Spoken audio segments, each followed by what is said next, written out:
cool analogy I was just literally telling you about, I was reading about actually, and it was in the book. He calls it benches, but because we're in Australia, let's say seats, right? You got a bus seat and you got a park bench seat, right? Yeah. Both serve the same purpose, right? To sit, but when you're sitting on a bus seat, you're wanting your bus to get on time. You're rushing to get there, so to speak. You're going to be pissed if you don't get there. And then the other one was a park bench seat. You don't care if a squirrel.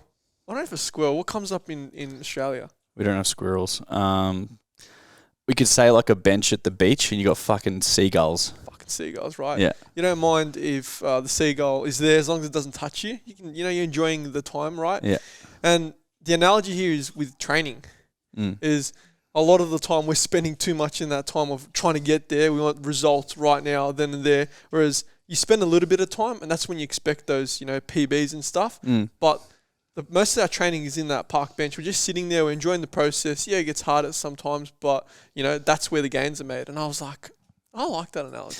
Yeah, I guess it's like sort of moving away from that like push to always see that improvement and kind of just accept that there will be improvement, but knowing that it's going to take time. It's not just going to be something that you're going to be like, cool, all right, this block we're working on this.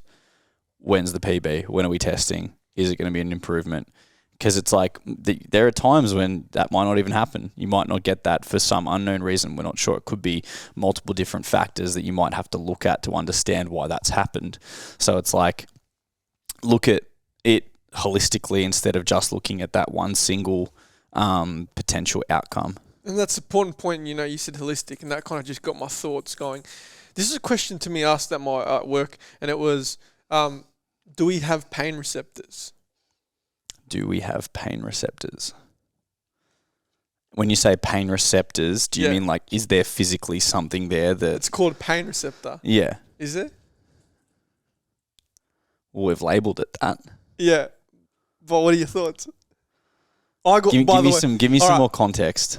All right. So, I'll be honest. I got the answer wrong. I said there are pain receptors. Yeah. And the answer was, no, there are no such thing as pain receptors. There's receptors, but there's essentially 3 to 4 types of receptors. There's mechanoreceptors. There's, I always forget the other two. So basically to detect chemicals, temperature change, and pressure. And it's actually those receptors that are being affected. Say, for example, I get cut. Yeah. Right? Not that I do that.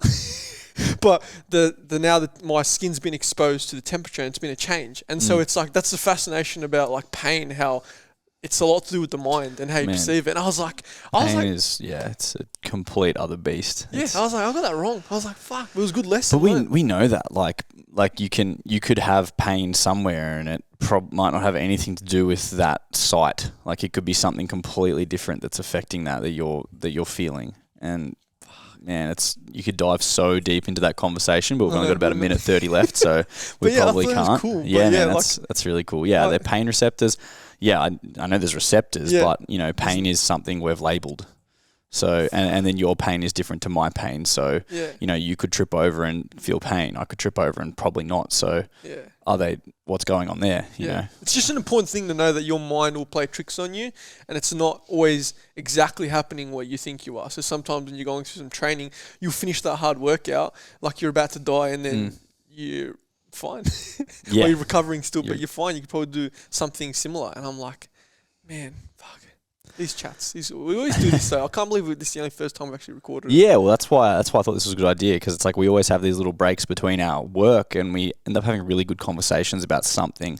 Like before we're going to run out of time, I was talking to you about like the premise of all the time putting accessories second, but it's like, why in some instances can't we put them first? Because we know if you put your accessories second, or at least for some people, they become it's like they become what's the word? Complacent? Like an extra on the end. It's like, cool, I've done the heavy stuff, the main stuff that I enjoy.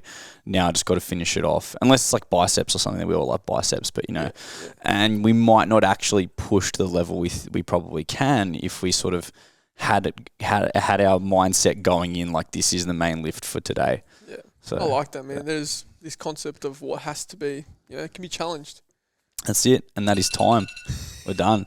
We'll see you next time on Work Breaks.